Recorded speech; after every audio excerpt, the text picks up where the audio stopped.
Welcome to Book Jobs Daily, the show where local business owners find the money hiding in missed calls, slow follow-up, weak reviews, and messy systems. I'm Star Riley, and each day we break down one local revenue leak, one simple AI-powered fix, and one action you can use to book more jobs. Today, we are fixing one leak that could be costing you real money. At 4:52 on a Friday afternoon, a remodeling customer was ready to approve a $14,000 deck. She was waiting for 2 scheduling options. The installer had already replied. The answer was sitting in a text thread. Nobody sent it. The job did not disappear because the company needed more leads. It stalled because one small promise had no owner. And that kind of leak is everywhere. A revised quote that never goes out. A callback that gets buried under new calls. A supplier question that was answered 3 days ago. A customer who says, "Let me talk it over," and nobody writes down when to reconnect. The business looks busy. The phones are ringing, the calendar is full of activity, but potential jobs are quietly waiting in the gaps between one conversation and the next. Welcome to Booked Jobs Daily. I'm Star Riley, founder of MyUSALocal.com, and this is episode number for date. This is your daily show for local business growth, practical AI, and revenue systems that help turn missed leads into booked jobs. Today's revenue leak is unfinished customer promises. I'm going to show you a simple system called the Open Loop Ledger. It gives every unfinished customer matter a clear next action, a person responsible for it, and a date when it should move. You can start it on paper, you can use a notes app, a spreadsheet, or the task tool already sitting in your business. No software upgrade required. By the end, you will have a way to find the promises hiding in your business and move the most valuable ones forward today. Let's get into it. Here is the uncomfortable truth. Many local businesses do not have a demand problem. They have a continuation problem. You know the kind of gap I mean. The first conversation goes well. The customer explains the project. You ask smart questions. Maybe you visit the property. Maybe you send an estimate. Then somebody says, "I'll check that and get back to you." That sentence creates a promise. The promise may belong to you, the customer, a technician, or a supplier. But if nobody records what happens next, the conversation starts to cool. Most owners use memory. I understand why. The day is moving fast. Memory can remember a customer's dog's name or the route to a familiar house. It cannot reliably track 20 estimates, 6 supplier questions, 3 scheduling conflicts, and every callback promised before lunch. An inbox does not solve the problem either. An inbox tells you that something arrived. It does not necessarily tell you what you promised, who owns the next move, or when the customer should hear from you. And a note that says, "Call about kitchen," is not really a plan. Which kitchen? Call about what? Are you sending a price, asking a question, or giving an update? Today, tomorrow, or after the holidays? The useful question is simple. What is the next move? An open loop is any customer-related promise, decision, question, or task that has started but is not finished. The customer's progress is waiting on something. The open loop ledger makes that waiting visible. It turns "somebody needs to follow up" into a specific action that somebody can complete. And that matters because a finished conversation is not always a sale. Sometimes it is a clear yes. Sometimes it is a clear no. Sometimes it is a scheduled next step. All 3 are better than a silent maybe taking up space in your head. Let's go back to that remodeling company. We'll call the owner Maya. Maya had a good reputation and plenty of inquiries. She was convinced marketing was the problem. Her thinking was, if we could just get more leads, we would grow faster. On a Friday afternoon, she sat down with her office assistant and reviewed the last 2 weeks of customer conversations. The deck customer was first. Maya asked, "Did we ever send those scheduling options?" Her assistant searched the text messages.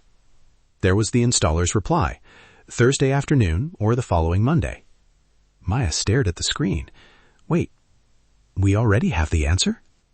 They had the answer. The customer did not. Then they found a bathroom renovation waiting for a revised scope. The customer had asked about moving one fixture. Maya had promised to update the estimate, but the revision was still in her notebook. Another customer thought the estimate was too high. Maya planned to explain 2 ways to reduce the cost. She remembered the conversation perfectly. She had simply never made the call. A fourth customer had asked about a particular material. The supplier had responded 3 days earlier. That answer was buried in an email. And a fifth customer had said, "We're probably going ahead. Check back after our family meeting." Nobody had recorded when the family meeting ended or when Maya should reconnect. Maya did not need a new advertising campaign to improve those 5 conversations. She needed to finish the work already in motion. So she put each item on one page. Suddenly, the list looked different.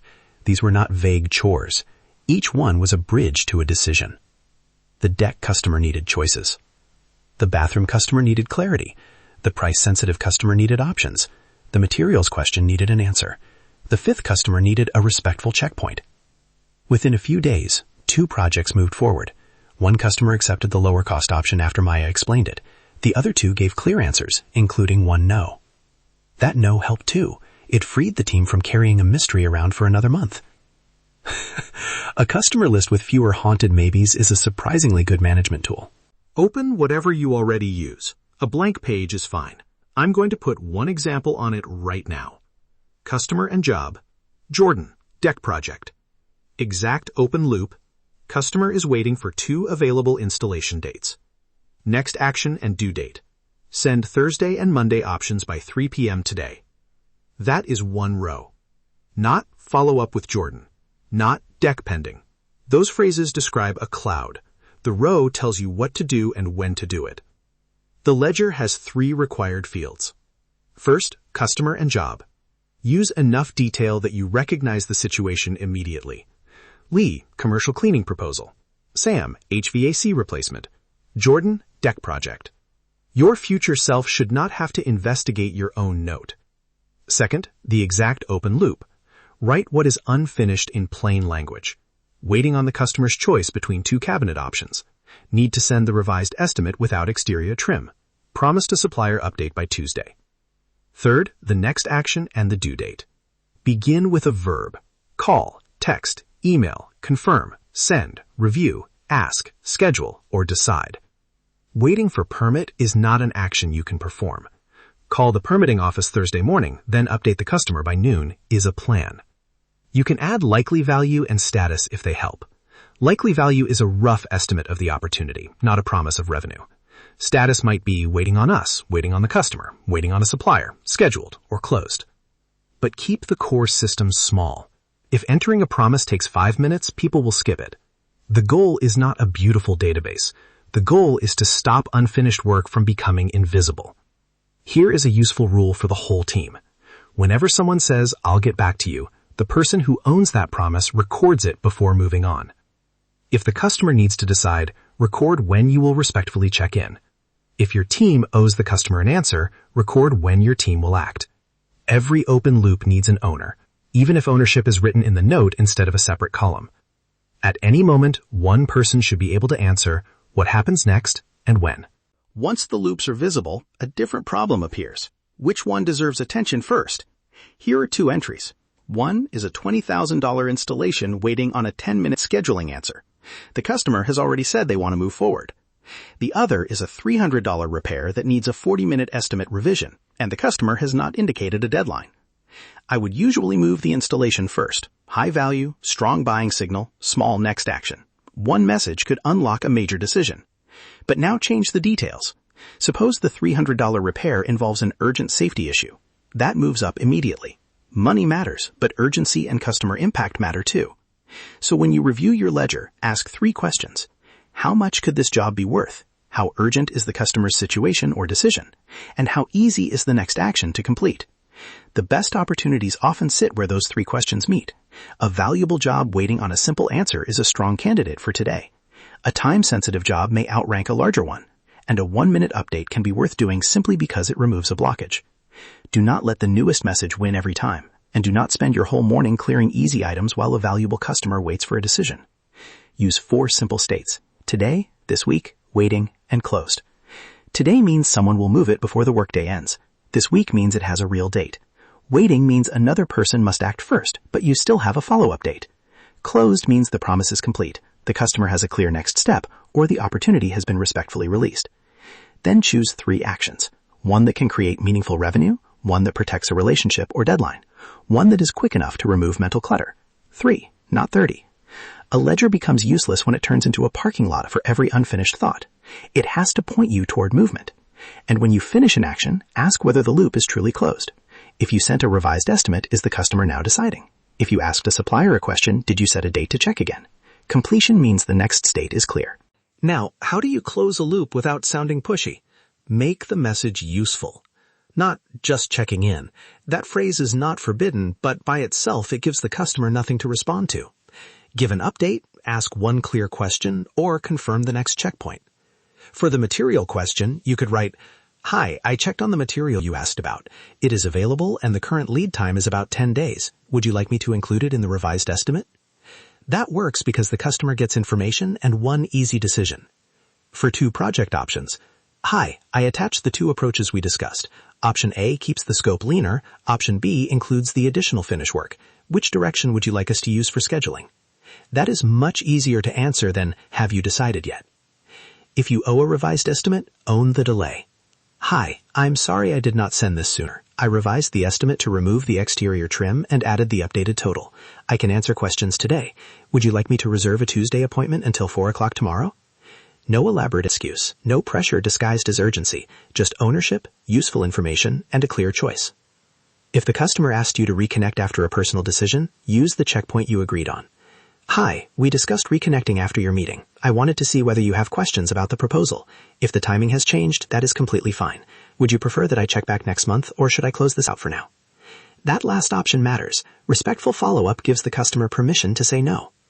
For a delayed project update, "Hi, I'm still waiting for confirmation on the delivery date. I'll contact the supplier again tomorrow morning and send you an update by noon, even if the answer is still pending." Customers do not always require perfect news. They require reliable communication. Keep one main question in each message. If your note contains 6 questions, 3 attachments, and a paragraph of background, the reply starts to feel like homework. The ledger helps you remember the promise. The message helps the customer understand what happens next. You may be thinking, "I do not have 10 extra minutes for another system." Fair. But you probably already have the 10 minutes. They are just scattered across 3 searches for the same text thread, 1 forgotten callback, and a question that gets asked twice because nobody knows who is handling it. Put the review at the same time each day. First thing in the morning works for some businesses. The last 10 minutes before closing works for others. Consistency matters more than the clock. At 4:50, I am not cleaning the whole database. I am asking 4 questions. What did we promise yesterday? What is due today? Which 3 actions matter most? And what is waiting on somebody else? Capture new loops from recent calls, texts, estimates, and conversations. Move anything due today to complete. Reschedule it with a real date, or close it. Put the 3 priority actions on the calendar if you can. A follow-up that exists only on a list is still vulnerable to interruption. For every waiting item, set the next checkpoint. Waiting without a date is how open loops vanish. Once a week, do a slightly longer cleanup. Close completed items, combine duplicates, remove opportunities the customer has clearly declined. Then look for patterns. Are estimates waiting too long for revisions? Are technicians promising updates that never reach the office? Are customers asking the same question because the proposal does not answer it? Those patterns show you where a better process could help. Automation can support this rhythm. A calendar reminder can prompt a follow-up.